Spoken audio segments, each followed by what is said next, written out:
Pasti tak asing dengan gondok atau gondongan. Dari namanya terlihat sama, namun gondongan dan gondok adalah dua penyakit yang berbeda. Apabila gondok terjadi karena seseorang kekurangan yodium, gondongan disebabkan oleh virus paramyxovirus yang menyebabkan bagian sisi wajah si penderita terlihat membesar. Penyakit yang umumnya banyak menyerang anak-anak ini memiliki gejalanya yang hampir mirip seperti flu. Meski bukan termasuk pada penyakit serius, namun bila tak ditangani cepat, virus gondongan bisa menyebar ke seluruh organ tubuh yang menyebabkan adanya berbagai komplikasi penyakit pada organ tubuh lain, seperti pembengkakan indung telur hingga radang otak. Lalu apa dan bagaimana pencegahan yang dapat dilakukan?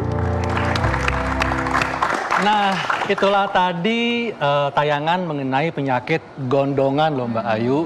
Dr. Sheila, ini kan penyakit yang sudah sangat jarang ya, tapi ternyata masih bisa menyerang siapa saja, apalagi anak-anak. Oke. Nah, Mbak Ayu tahu gak tentang gondongan? Nah, tahu sih yang bengkak itu kan di sini kan. Ya, tapi alhamdulillah aku belum pernah itu dia. Iya. Kadang-kadang kan suka orang bilang gondongan gondok, beda kan? Oh, beda. Beda. Kalau gondongan tadi tuh yang Mbak Ayu bilang bengkak di sini di sebelah kan Dr. Sheila seperti Tadi itu. Mbak Ayu sempat bilang karena kekurangan iodium itu yang gondok. Bedanya sama gondongan tadi yang virus. Oh, oke. Nah, supaya Mbak Ayu nggak bingung, langsung saja kita undang Dr. Ihsan Hasan, spesialis penyakit dalam, konsultan gastro, entero, dan hepatologi. Siang dok. Ya dok, silakan dok. Halo dok. Dok, kita lagi bahas tentang penyakit gondongan dok. Penyakit yang sudah cukup jarang saat ini, tapi ternyata bisa menyerang siapa saja, apalagi anak-anak. Nah tadi Mbak Ayu nanya nih, sebetulnya gondongan ini apa sih dan apa saja gejalanya dok? Ya silakan dok. Iya, kalau nggak salah tadi sudah ditayangkan ya, gambar bahwa penyakit gondongan ini menyerang kelenjar liur namanya. Kelenjar liur itu adanya di depan kuping kita. Nah, jadi sebetulnya setiap orang punya kelenjar liur di kiri kanan yang besar, namanya parotis. Lalu ada kelenjar liur kecil di bawah mandibula, lalu ada lagi kelenjar liur kecil lain di depan sini. Nah, gondongan itu menyerang kelenjar liur yang besar ini. Nah, karena namanya parotis, kalau secara medis kita menyebutnya sebagai parotitis. Parotitis. Itis itu biasanya radang. Jadi radang parotis, namanya parotitis.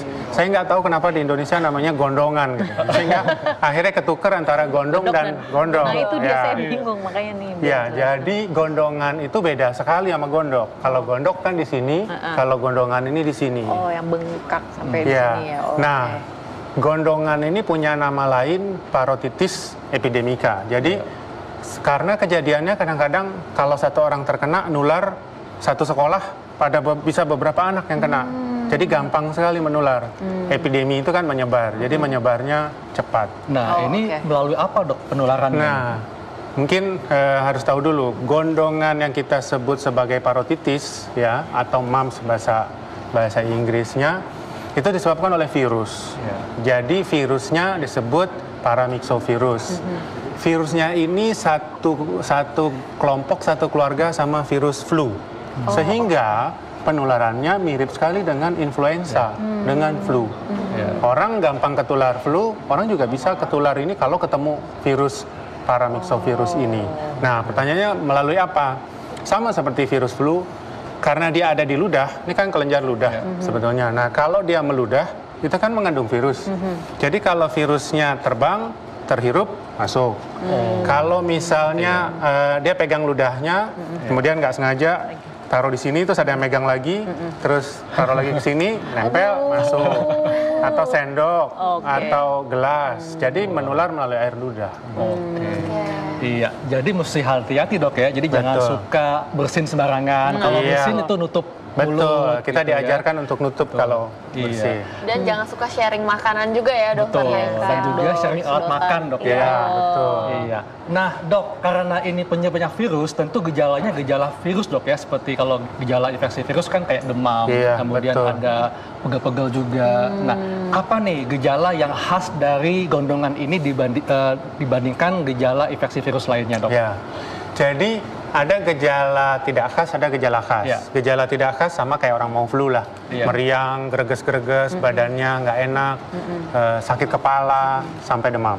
Nah, jadi biasanya sejak terkena virus masuk, itu perlu waktu sekitar 2 minggu. Jadi nggak langsung nih, 2 minggu, setelah 2 minggu baru gejala muncul.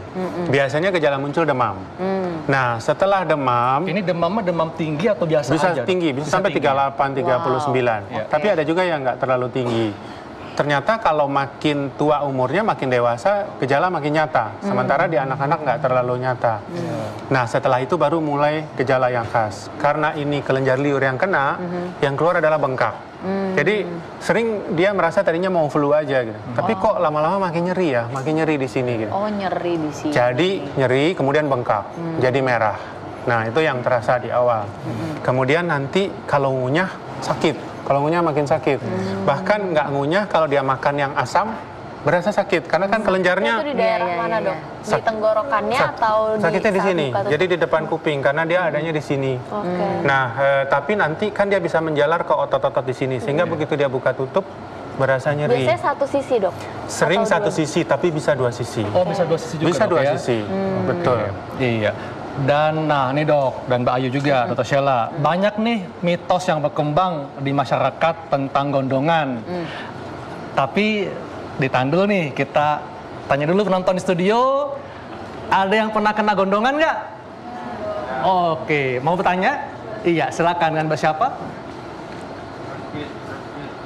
Iya. Nama saya Destia Nabila, umur 18 tahun. Ini dok, saya mau nanya.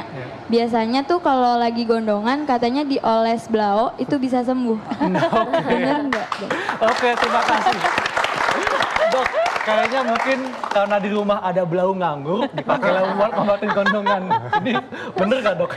Iya, saya lihat memang banyak mitos mengenai gondongan. Iya.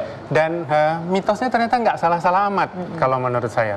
Contohnya blau, udah dari zaman lama dan saya lihat di banyak wilayah di Indonesia, bukan hanya di Jawa, di Sumatera, di Kalimantan, orang merasa gondongan ini obatnya pakai blau. Mantan kan suka biru-biru ya, Iya, kalau lagi gondongan iya, itu karena betul. blau Karena ternyata ya blau. dok. Ya Ada yang pakai ampun. nasi. Oh gitu. Jadi sebetulnya ada benernya, karena sebetulnya kalau kena gondongan dianjurkan kompres hangat untuk mengurangi radangnya, untuk memperlancar aliran darahnya.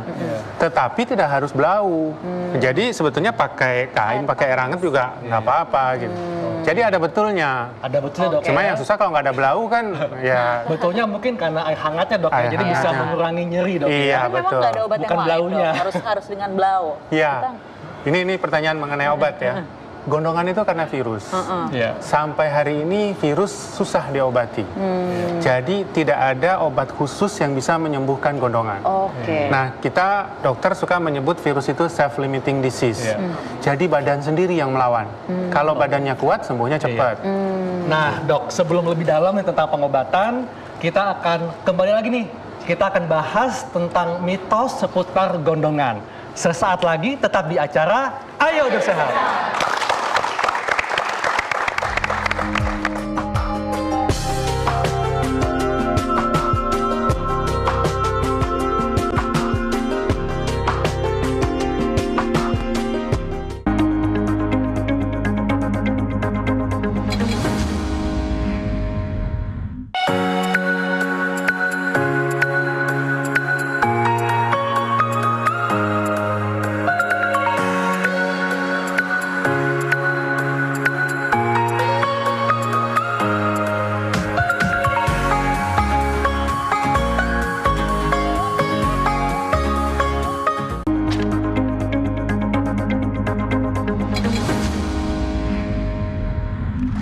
Kembali lagi dalam acara Ayo Dok Sehat.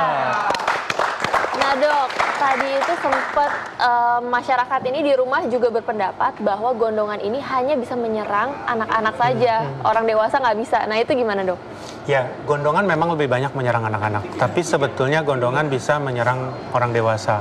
Semua umur bisa terkena gondongan. Bahkan seringkali pada anak-anak gejalanya nggak terlalu nyata. Pada orang dewasa bisa muncul gejala sampai komplikasi. Jadi Nah bisa perbedaan lebih. dari gejalanya Iya. itu apa dok? Ya, gejala yang nyata itu kan biasanya nyeri, kemudian demam. Nah, yang kita khawatirkan komplikasi. Komplikasi di dewasa lebih bisa muncul. Contohnya yang paling sering dibicarakan kan orang kena gondongan nanti mandul. Itu kan yang sering dibicarakan. Sebetulnya bukan mandulnya, tapi gondongan itu bisa bikin orkitis. Orkitis itu radang di testis atau radang di daerah kandungan.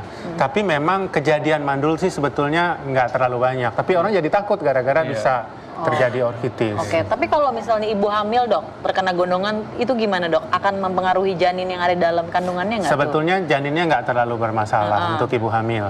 Yang kita khawatirkan biasanya adalah komplikasi ke yang lain, karena komplikasinya itu bisa luas. Gitu. Tadi kan yang banyak disebut-sebut di masyarakat, itu mitos nggak sih mandul? Sebetulnya nggak, makanya saya katakan, mitosnya sebagian fakta. Jadi kayak orkitis fakta. Komplikasi yang lain tuh misalnya pankreatitis, radang di pankreas, sampai dia muntah-muntah nih. Dia sakit di sini tapi terus muntah-muntah.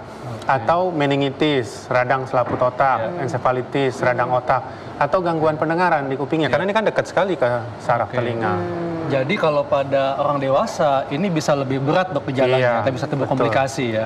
Tapi tentunya untuk bisa timbul komplikasi ini juga tergantung bagaimana daya tahan tubuh orang tersebut sangat ya. betul, ya. Oke, iya, dan ini banyak sekali ya pertanyaan yang masuk tentang gondongan, dan kita lihat pertanyaan di Facebook kita berikut tayangannya.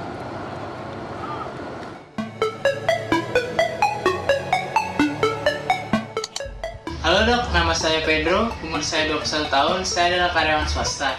Saya ingin bertanya dok, saya sering kali terkena gondongan di sebelah sini. Setiap sudah sembuh, pasti saya kambuh lagi. Kira-kira apa penyebabnya dok? Saya tidak bisa sembuh total. Mohon penjelasan dan solusinya ya dok, terima kasih. Wah, ini pertanyaannya unik dok. Kenapa unik? Karena tadi dia bilang kena gondongan lebih dari sekali nih kayaknya nih. Nah ini bisa gak dok nih? Iya betul. Dokter Haikal karena dokter tahu bahwa ini unik gitu. Tapi kalau masyarakat mikir ini beneran ya. Satu, gondongan itu biasanya kalau kena cuma sekali. Karena kalau udah punya antibodi dia akan kebal selamanya. Nah pertanyaan tadi, dia mungkin tanya kemana-mana dibilang gondongan. Lokasinya kan lokasi dekat banget daerah gondongan. Kemungkinan ini bukan gondongan. Lihat saja gejalanya. Kalau gondongan kan biasanya merah, panas, kemudian menelan terganggu, kemudian pahit. Saya curiga, ya saya nggak tahu ya, tapi curiga yang membesar itu adalah kelenjar getah bening, bukan parotisnya, bukan gondongannya. Kalau misalnya giginya banyak bolong, lalu infeksi, kelenjar bisa bengkak. Radang tenggorokan, di sini kan ada kelenjar, kelenjar juga bisa bengkak. Karena getah bening ini adalah kelenjar yang berfungsi untuk membantu melawan infeksi. Iya betul. Seperti jadi setiap ada serangan dia akan membengkak jadinya. Oke, nah kalau aku kan punya baby nih, mungkin nggak sih bayi akan bisa terkena virus gondongan itu dok? Betul, jadi ini sangat penting buat ibu-ibu dengan bayi. Bisa nggak sih terkena? Bisa, tapi biasanya bayi sampai umur 1 tahun aman. Karena dia masih punya antibodi yang kuat dari ibunya. Nah makanya ini masuk ke pencegahan ya. Dianjurkan untuk memberikan vaksin. Pada anak-anak itu vaksinnya ada untuk gondongan. Tapi vaksin untuk gondongan baru diberikan di usia 15 bulan, 14 bulan ke atas. Tahun, dok, ya? Di atas tahun. Jadi itu vaksinasinya itu wajib ya dok ya? Sebetulnya vaksinasinya wajib. Sebetulnya wajib, tapi ada tapinya. Seringkali terlupa. Karena umurnya udah lebih dari 1 tahun. Nih dok, sebelum kita bahas lebih dalam tentang pencegahan, kita bahas dulu dok tentang mitos gondongan. Nah tadi sudah disampaikan bahwa gondongan bisa menyebabkan mandul. Nah ini tadi sudah disampaikan dok ya, sebetulnya bisa komplikasi. Kejadiannya kecil. Komplikasi ke testis, ya. Jadi bisa dok ya. Nah kemudian gondongan bisa menyebabkan tuli.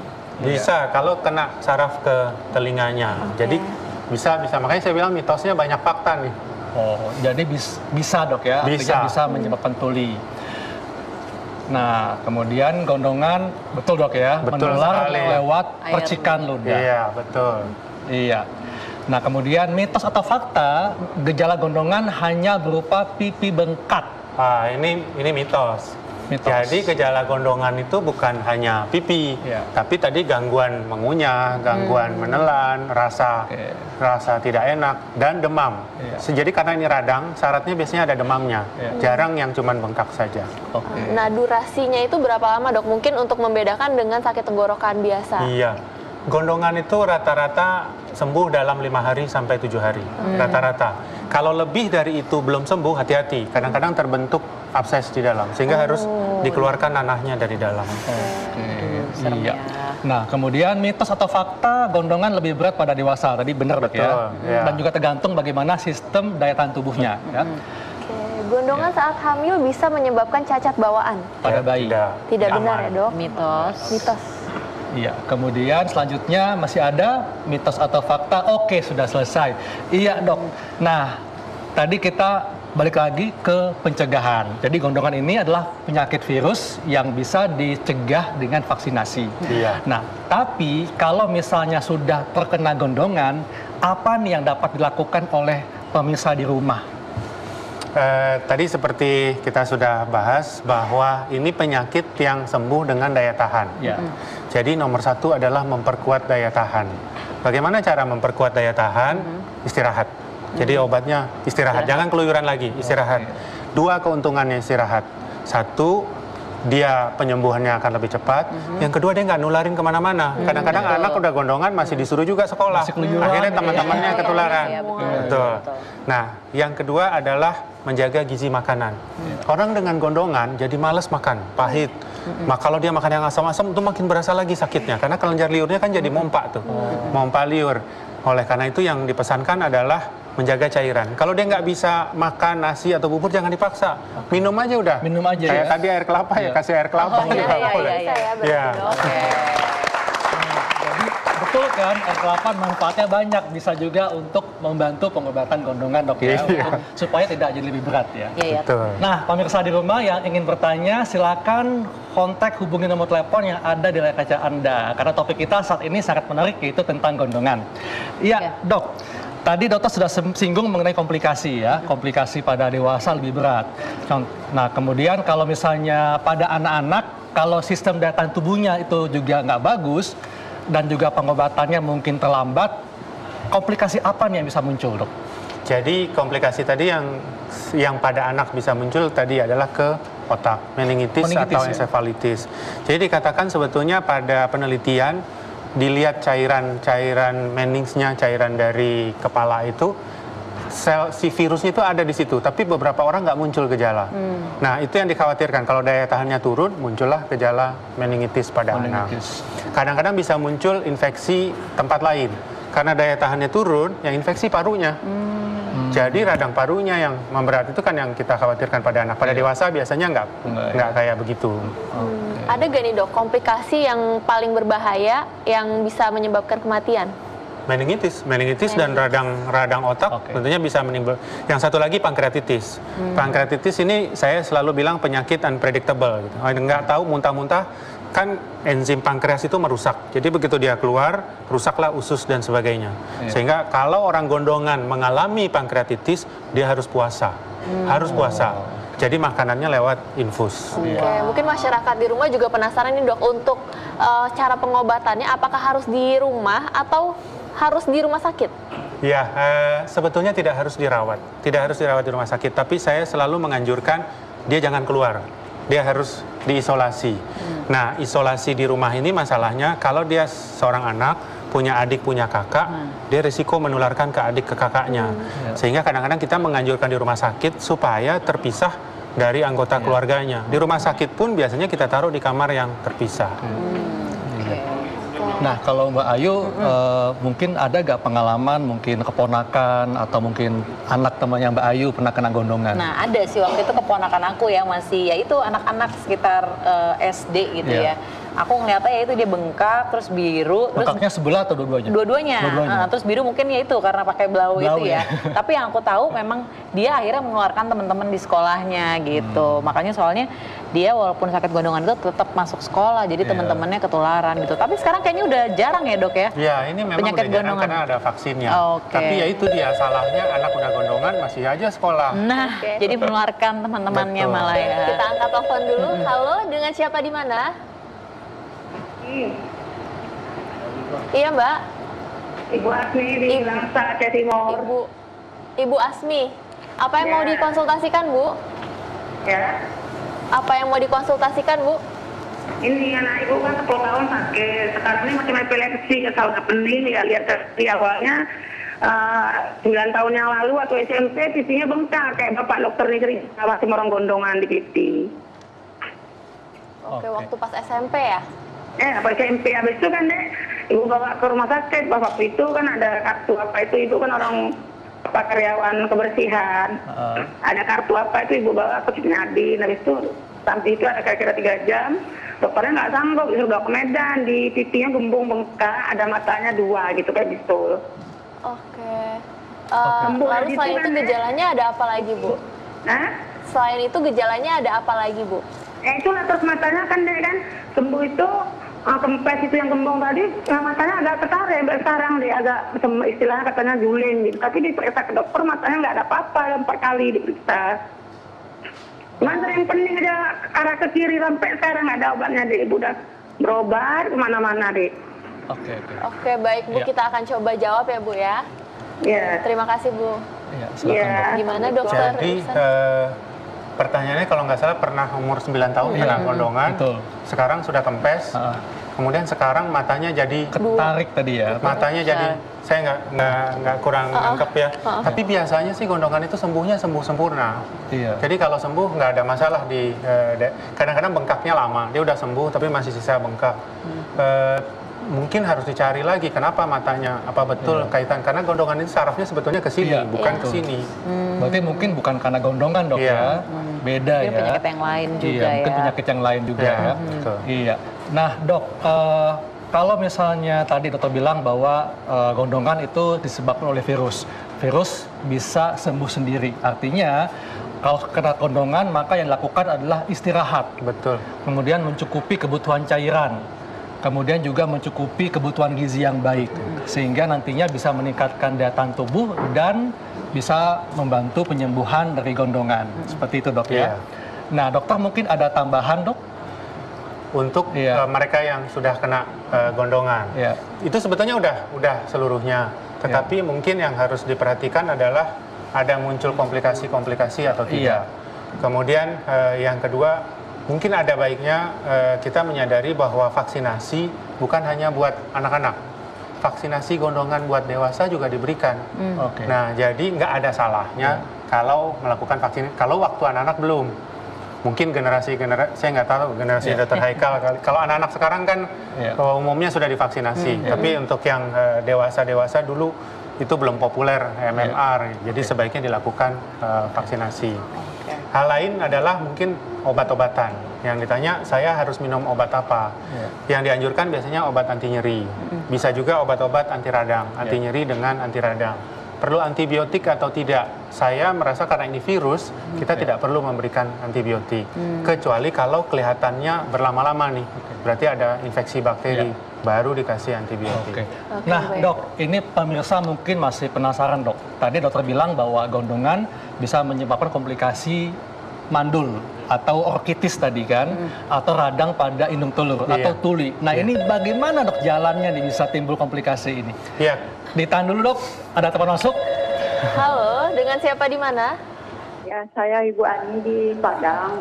Iya Bu Ani, apa yang mau dikonsultasikan Bu? Dok, terima kasih Dok.